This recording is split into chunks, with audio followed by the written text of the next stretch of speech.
E aí, tudo bem com você? Eu espero que sim. Hoje nós vamos falar a respeito dos conceitos introdutórios da cinemática e do movimento uniforme.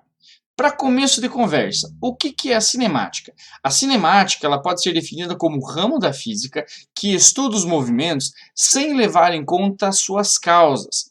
Isto é, nós não estamos preocupados na motivação da alteração do estado de movimento, o que ocasionou tal alteração ou tal permanência.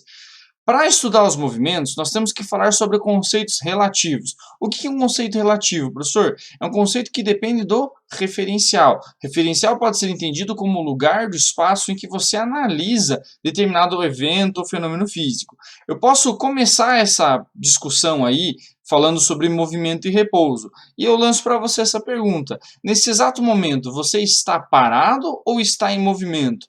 A resposta é depende. Existem coisas para as quais você está se movimentando, isto é, a sua posição está mudando em relação a essas coisas, e existem outras coisas que você está parado, que a sua posição está fixa em relação a essas coisas. Então, na verdade, o conceito de movimento ou até mesmo de repouso são conceitos relativos, depende do referencial adotado para explicar esse tipo de situação.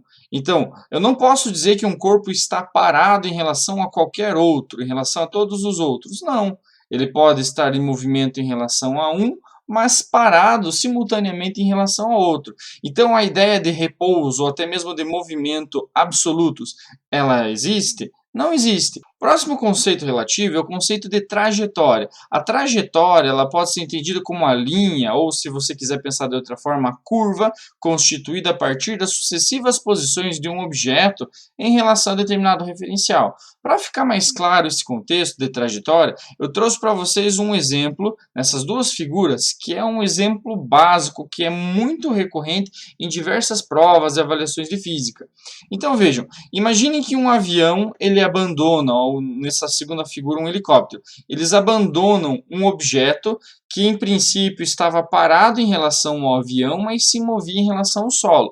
E esse objeto ele é abandonado então desse veículo aí que estava em movimento e desprezada a resistência do ar, enquanto esse objeto cai, ele vai acelerando devido à ação da força gravitacional e você vai perceber que em todo momento, independente da posição vertical dele, a posição horizontal, ele sempre esteve imediatamente abaixo desse veículo que o abandonou.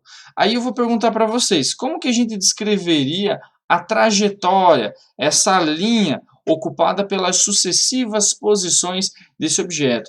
Então, olha só, para um observador do solo, vamos colocar dessa forma, observador do solo, ele poderia dizer o seguinte, é uma das respostas possíveis, eu estou percebendo que esse objeto está descrevendo uma curva, ou ainda, se ele conhecer um pouquinho mais a respeito desses movimentos, ele vai dizer que é uma parábola, ou um arco de parábola.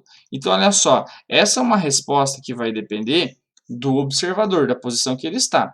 Agora, se você perguntar para o piloto, qual que é a trajetória que ele observou? Veja, o piloto observou o objeto sempre, todas as posições deles, ele estava imediatamente abaixo do piloto, ou do avião, se pensar assim.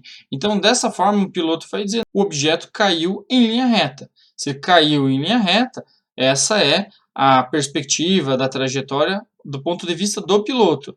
Então, quer dizer, qual dos dois está correto? Depende. Os dois podem estar corretos desde que respeitados os dois referenciais. Então, trajetória ela não é absoluta. Nem todo mundo vai observar o movimento de algum corpo da mesma forma.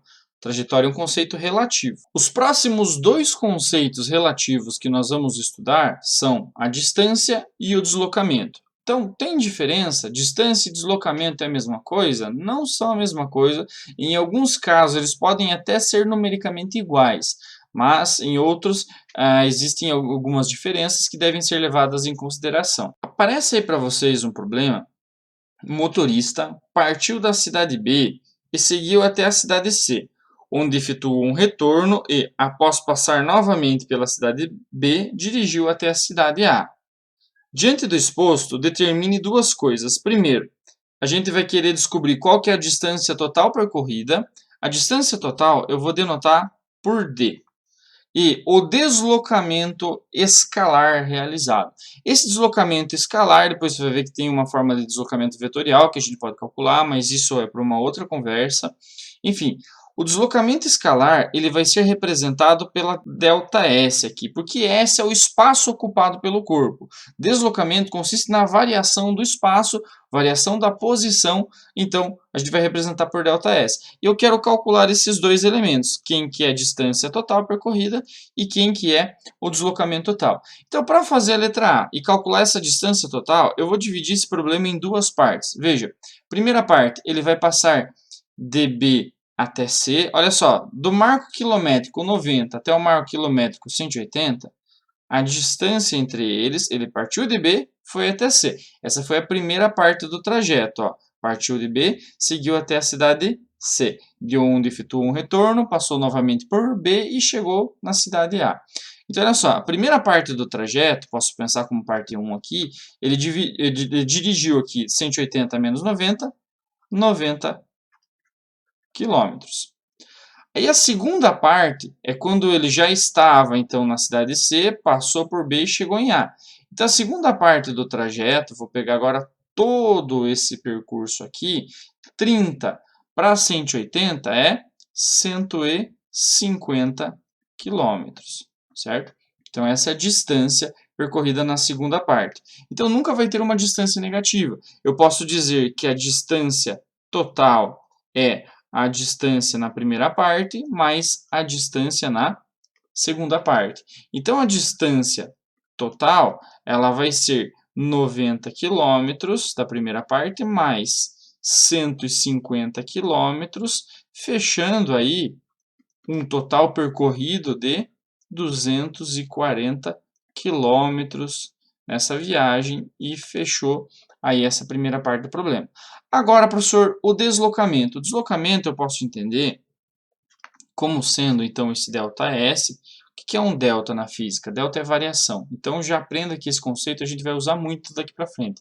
É a posição final menos a posição inicial. Então, quando não tem nenhum índice, a gente diz que é a posição final, e quando tem um zerinho aqui pequenininho subscrito junto com a representação simbólica da posição, a gente diz que é a posição inicial. Então, sempre final menos inicial. Na física, a gente vai tomar esse contexto, a posição final menos a inicial, certo? E se quiser representar, S e S0 para cada uma delas. Isso aqui vai ser importante também lá no contexto do movimento uniforme. Bom, então eu quero representar. Neste caso, o que eu vou fazer? Eu vou colocar os valores. Olha só, ele começou aonde? Ele partiu da cidade B. Não interessa que ele chegou na cidade C e depois passou por B. O que interessa é que ele partiu de B e terminou em A.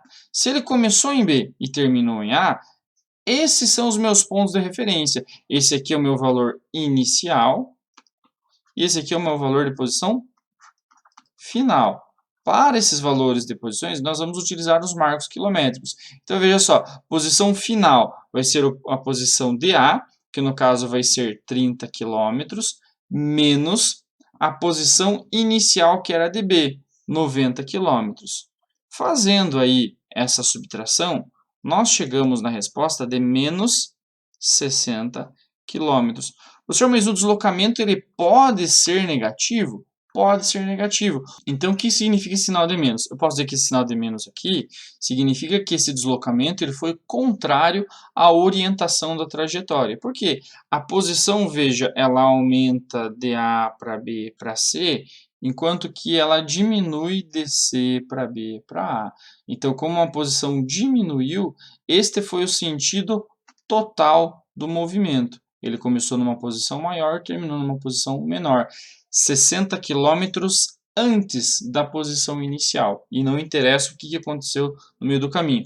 Uma perguntinha aí. Se o deslocamento do corpo deu zero, significa que ele ficou o tempo inteiro parado? Não. Significa que ele pode ter ficado o tempo inteiro parado, como pode ser que ele tenha partido, ido para determinada posição e retornado à posição inicial ao final aí desse movimento. Então, tem que prestar atenção nessas pegadinhas. O próximo conceito que eu vou apresentar para vocês é o de velocidade escalar média. Então, aparece uma equação aí, V é igual ΔS por ΔT, em que ΔS é a variação da posição e ΔT é a variação ou intervalo do tempo, se assim você preferir chamar. Então veja, eu posso calcular pensando no quão rapidamente um objeto ele varia a posição numa unidade de tempo. Aparece aí para vocês um gráfico do qual nós vamos resolver 3 itens aí e a gente vai observar velocidades médias em trechos diferentes de um movimento de um objeto.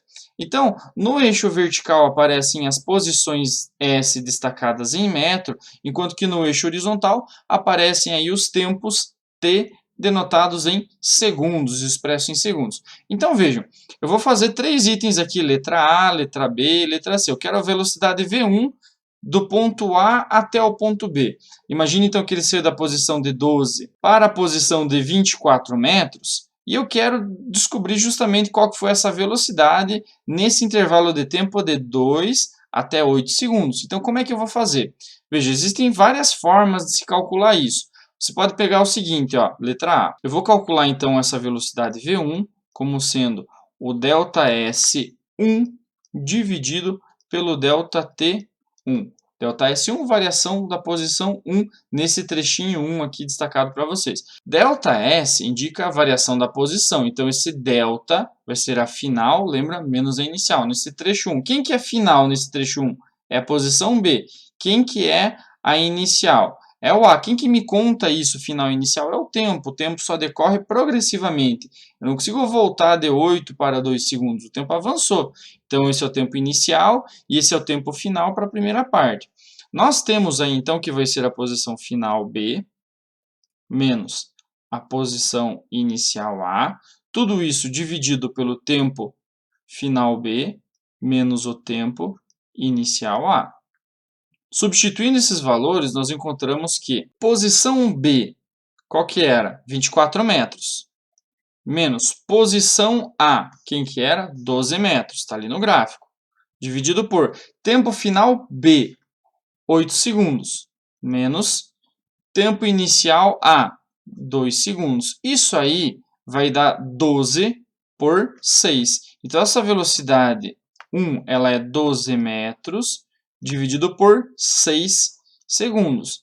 Essa velocidade aqui, ela vai corresponder, então, a 2 metros por segundo. Essa aqui já é a unidade do sistema internacional. Vai aparecer para vocês, então, essa observação. Se eu quiser fazer uma relação de conversão entre metro por segundo, que é a unidade oficial do sistema internacional, para quilômetro por hora, que é uma representação usual de unidade de velocidade, nós podemos usar o metro por segundo para quilômetro por hora, multiplica por 3,6. O contrário, divide. Porque 1 quilômetro corresponde a 1.000 metros, 1 hora 3.600 segundos. Então vai ficar uma fração aí de 1 por 3,6 se eu quiser voltar para metro por segundo e multiplicar se eu quiser ir para quilômetro por hora. Então isso aqui poderia ser 2 metros por segundo, já no SI, Sistema Internacional, ou 7,2 quilômetros por hora, por exemplo. Vamos pegar aí a letra B. A letra B agora eu quero fazer a velocidade média entre os pontos B e C. Vamos ver como que vai ficar isso aí. Então, a velocidade 2 é o ΔS2 agora, dividido pelo ΔT2. Então, novamente, ΔS é a variação da posição. Nesse segundo trecho agora, eu tenho a posição C, final, posição B, inicial dessa segunda parte, dessa nova etapa aqui do gráfico que a gente está analisando. Então, vai ser final C menos inicial B por tempo final C menos tempo inicial B.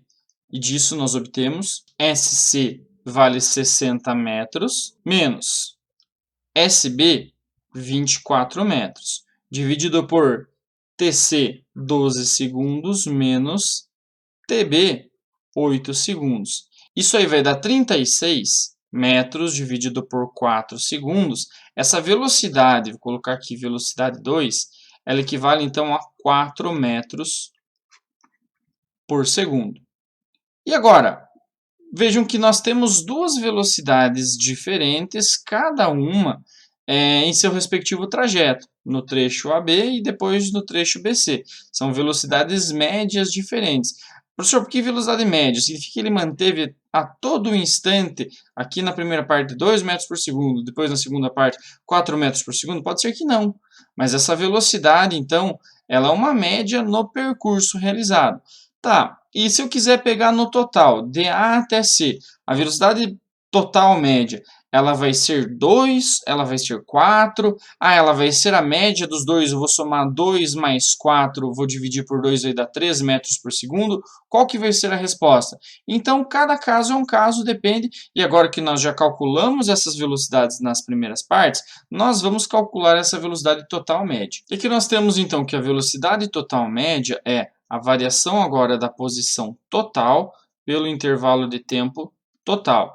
Vai ser a variação final, então vai ser posição final C menos a inicial, começou lá em A, dividido por TC menos TA. Isso resulta em posição final C, 60 metros, menos a inicial A, 12 metros, temos isso aí do gráfico, tempo final 12 segundos, menos tempo inicial 2 segundos. A velocidade total média, então, ela dá 48 dividido por 10 segundos. Consequentemente, isso aí vai dar a velocidade total média de 4,8 metros por segundo. Tá aí. Então, olha só, a velocidade total média, ela não deu igual à média das velocidades nos trechos 1 e 2. Então, pode ser que ela dê alguma coisa diferente, vai depender do problema que a gente estiver analisando. Tem agora alguns mecanismos que a gente pode calcular. Veja, se eu quiser a velocidade total média e tiver diferentes trechos descritos com diferentes velocidades médias em cada um, significa o quê? Que ele ficou o tempo inteiro a 4,8 metros por segundo? Não, a velocidade dele mudou. Mas na média eu peguei a variação total da posição pelo intervalo de tempo também total e foi possível calcular aí essa velocidade total média. Agora tem alguns casos especiais quando há algum tipo de proporção de deslocamentos ou proporção de tempos que nós vamos ver agora. Então acompanhe comigo esse exemplo. Quando eu tenho proporção de espaços, olha, essa expressão ela pode parecer bastante difícil num primeiro momento. O que eu estou dizendo? Estou dizendo o seguinte, que a velocidade média, quando eu tenho proporções de espaços indicados no enunciado, é igual ao inverso, elevado a menos 1, inverte a fração, né, do somatório dos pesos estatísticos dividido pelas velocidades médias em cada trecho daquele trajeto total. Como assim, professor? Não entendi nada. Olha essa expressão que ela fica mais amigável para compreender. Então, o inverso da velocidade média, por isso esse elevado a menos 1, é igual ao produto de P, que é o peso estatístico, pelo inverso da velocidade média naquele trajeto. Isso aqui seria uma média harmônica ponderada. Ponderada porque eu tenho pesos estatísticos, eles são normalizados porque basicamente eles já são frações do percurso total.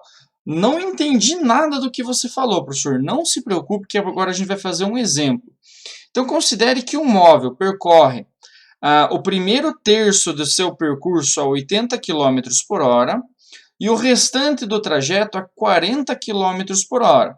Neste contexto, qual foi a sua velocidade total média? Vocês entenderam? Veja, eu não dei a distância total e não dei o tempo total. Então fica difícil, pode cair às vezes em sistemas complexos de equações, mas se eu quiser a velocidade total média, eu posso usar essa ideia de velocidade média obtida aí pela média harmônica ponderada. Média harmônica é o inverso da média, é igual à soma dos inversos. Ponderada porque cada inverso vai ser multiplicado pelo respectivo peso estatístico, que consiste numa fração do trajeto. Eu tenho aqui proporção de espaços. Então, olha só, por isso que eu posso usar essa média harmônica ponderada. Se eu tiver proporções de tempos, daí é uma outra história para resolver.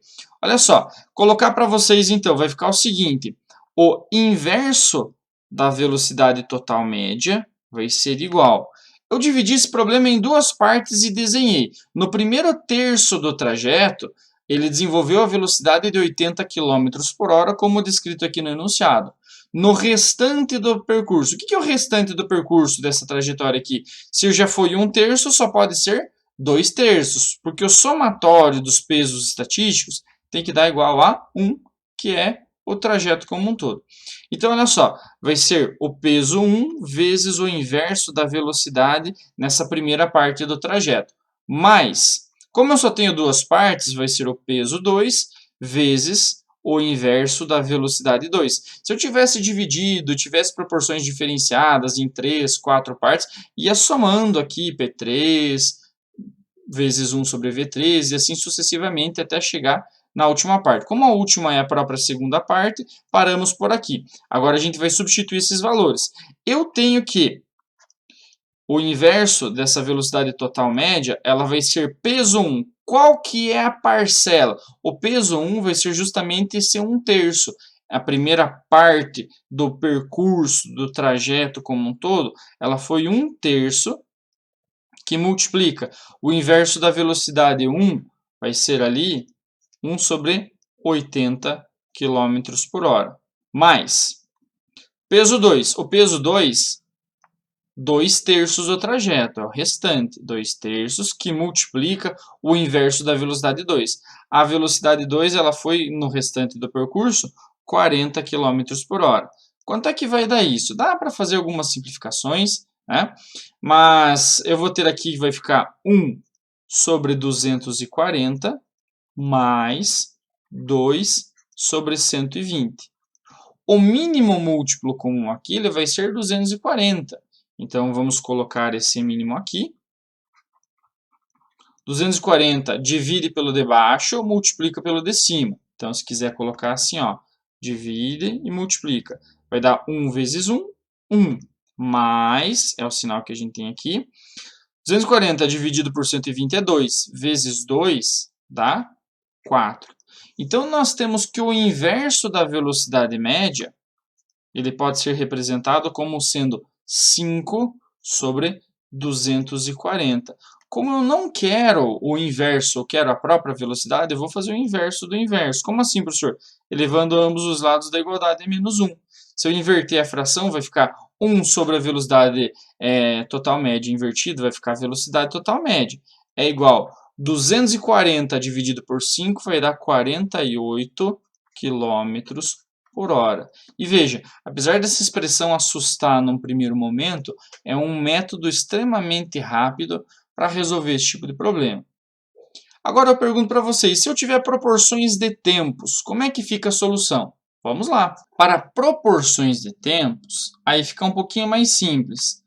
A velocidade total média, ela pode ser definida como a média aritmética ponderada, em que agora os P's, que são os pesos estatísticos, nada mais são do que as frações de tempo em relação ao total gasto durante aquele percurso. Não entendi, professor. Não entendi, não tem problema. Você vai pegar e vai aplicar a mesma ideia. A velocidade média durante o primeiro terço de uma viagem foi 90 km por hora, enquanto que no restante da viagem foi 60 km por hora. Calcule a velocidade total média. Novamente, agora a gente vai pegar e vai fazer, digamos, aquela fração, aquela representação. Que o tempo gasto nessa primeira etapa, ele corresponde a, veja, no primeiro terço, durante o primeiro terço, então é 1/3 do tempo total. Dá para a gente pensar dessa forma. Enquanto que na segunda parte, o tempo total 2, ele vai corresponder, é o restante, então só pode ser 2/3 do tempo total. Se você somar aí 1/3 mais 2/3, vai corresponder a esse tempo total. Então, essa primeira parte. Qual que é a velocidade nessa primeira etapa aqui? 90 km por hora. Nessa segunda etapa, ela foi de 60 km por hora. Então, para fazer essa expressão aí envolvendo uma velocidade média a partir de uma média aritmética ponderada, então nós temos o seguinte, ó. Velocidade total média, ela vai ser peso 1 vezes a velocidade 1 mais peso 2 vezes a velocidade 2, em que os pesos agora são proporções de tempos em relação ao total. Então, eu tenho o seguinte, peso 1 ele é 1/3 vezes 90 km por hora, mais peso 2, 2/3 vezes 60 km por hora, que é a velocidade V2. Fazendo o cálculo, nós temos que essa velocidade total média, dá para simplificar aqui, né? Ó, 90 dividido por 3 vale 30, mais 2 vezes 60 é 120, dividido por 3, 40. Então, essa velocidade total média, ela resulta em 70 km por hora. E está aí essa representação, de modo muito rápido, a gente já chegou aí. Professor, quando que a velocidade média ela vai ser igual à média das velocidades? Tem algum caso? Tem dois casos. Quando eu tenho proporções de tempos iguais. Por exemplo, eu dividi aqui o percurso em duas partes de tempos, né? Então, a primeira parte seria a metade, a segunda parte também seria metade do tempo. Consequentemente, na aplicação aqui da expressão, a gente ia fazer a velocidade média como a média das velocidades. Então, se você tivesse deslocamentos em tempos iguais, sim, a velocidade média é igual à média das velocidades. E outro caso que isso também acontece é no movimento uniformemente variado. Mas é assunto para a gente discutir em outra aula. Agora nós vamos ver o caso em que a velocidade ela se mantém constante. Então essa é a característica do movimento uniforme. Se você for descrever e representar uma equação, uma característica para isso, é que a velocidade escalar, isto é, o módulo da velocidade, ela se mantém constante, certo? Eu estou pensando aqui em módulo. Se você quiser até colocar as barrinhas de módulo para esse vetor velocidade, fica mais justo aí a representação. Porque você pode ter um tipo de movimento que é o circular uniforme, onde ele continua sendo uniforme, mas o vetor velocidade está mudando ponto a ponto a trajetória, devido à mudança da direção e do sentido do vetor velocidade. Você quer entender um pouquinho melhor essa história de vetor? Em outra aula a gente vai explicar isso para você. Agora vamos ao caso aqui. Se eu pegar essa equação, velocidade média é igual a variação da posição S menos S0 dividido pelo intervalo de tempo t menos t0, fazendo t0 igual a zero, que eu estou considerando que eu vou começar a contar agora a partir do zero, eu elimino essa parte. O t que divide passa a multiplicar, de modo que essa equação ela pode ser reescrita como sendo velocidade vezes t é igual a S menos S0. Este S0 que diminui aqui no segundo membro, ele passa a somar no primeiro, de modo que nós construímos a expressão S é igual a S0 mais VT. Essa aqui pode ser chamada de duas formas, de equação horária das velocidades, se você tiver apenas um valor de t para um valor de s. Agora, se você tiver uma coleção de tempos diferentes, você vai ter, respectivamente, uma coleção de s de posições diferentes, você pode ter uma função horária das posições para o movimento uniforme. Que tipo de função que é essa? Se eu representar o eixo vertical, as ordenadas aqui, o eixo y, e o eixo horizontal das abscissas como o eixo x, a gente vai ter o seguinte, um b mais a vezes x. O que é isso aqui? Isso aqui é uma função do primeiro grau. Se é uma função do primeiro grau, graficamente isso aqui vai gerar uma reta. Se a reta é crescente ou decrescente, vai depender do sinal da velocidade, que é o coeficiente angular dessa reta. O coeficiente linear é aquele que localiza o eixo das posições, vai ser a posição inicial. Então, nós temos aí essa equação horária das velocidades, que aparece aqui para vocês já na forma de função. Quando você tem uma coleção de diferentes valores, ela vai gerar, então, um gráfico, nesse caso, primeiro grau, o t está elevado à primeira potência, vai produzir uma reta. Dessa expressão aqui, S de t igual a S0 mais VT, nós vamos resolver um problema que aparece aí a partir desse gráfico. Primeira coisa, escreva a função horária do objeto. Objeto que descreve esse gráfico aqui. Então vamos lá, vamos identificar algumas coisas. Se eu pegar esse triângulo como um todo aqui, ó, eu vou conseguir calcular a velocidade. Você concorda que nós temos aqui um ΔT e aqui eu tenho um ΔS. Se eu pegar esse ΔS, posição final 14 metros, menos a posição inicial 4 metros, vai dar uma variação de 10 metros. Pelo ΔT, intervalo de tempo final 5 segundos menos inicial 0, vai dar então um intervalo de tempo de 5 segundos. Então vamos lá, essa velocidade ela vai ser o deslocamento. Como ela é constante, quer dizer que o total é igual ponto a ponto dessa trajetória aí que ele descreveu, realizou essa variação da posição, dividido pelo intervalo de tempo. Então eu vou pegar o total 10 metros pelo tempo total 5 segundos, de modo que nós temos uma velocidade de 2 metros por segundo. Essa é a velocidade. Lembra que nós temos aqui a posição inicial, é o valor do coeficiente linear daquela função, termo independente, ele não multiplica o tempo, e veja, ele está aqui localizando o eixo das posições, posição de 4 metros para o instante de 0 segundos. Então eu posso dizer que o S0 ele vale 4 metros. Quando a gente constrói essa estrutura algébrica aqui da função horária das posições, nós temos que S de t é igual a S0, que é a posição inicial, mais a velocidade vezes o tempo. A gente que chama isso aqui de sorvete, aí com um macetinho para memorizar com facilidade. Então, olha só, a posição vai ficar 4 metros mais 2 metros por segundo vezes t. Está aí, então, a expressão da função que vai gerar essa reta aqui da variação da posição em relação à variação do tempo.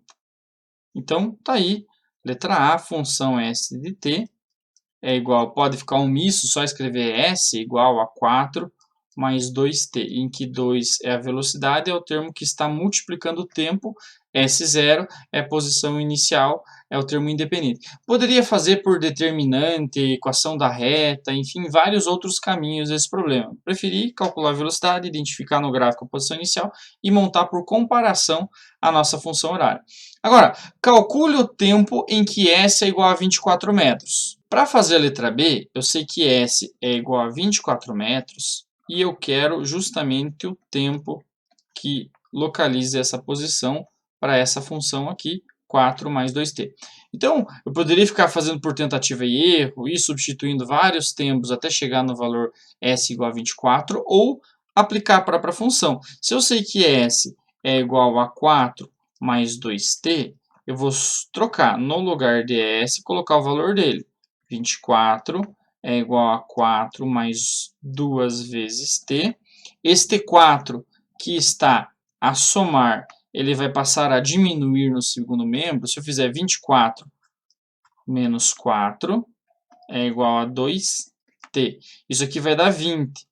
Este 2 que multiplica no segundo membro vai passar a dividir, de modo que eu tenho 20 dividido por 2 é igual a t. Então, este t vale 10 segundos e está resolvida aí a nossa letra B. Eu quero S para t igual a 13 segundos. Então, novamente eu vou aplicar. S é igual a 4 mais 2t, posição inicial mais velocidade vezes tempo. Então, a posição final, naquele caso, vai ser 4 mais 2 vezes 13 segundos. Então, eu tenho que 4 mais 2 vezes 13 é 26.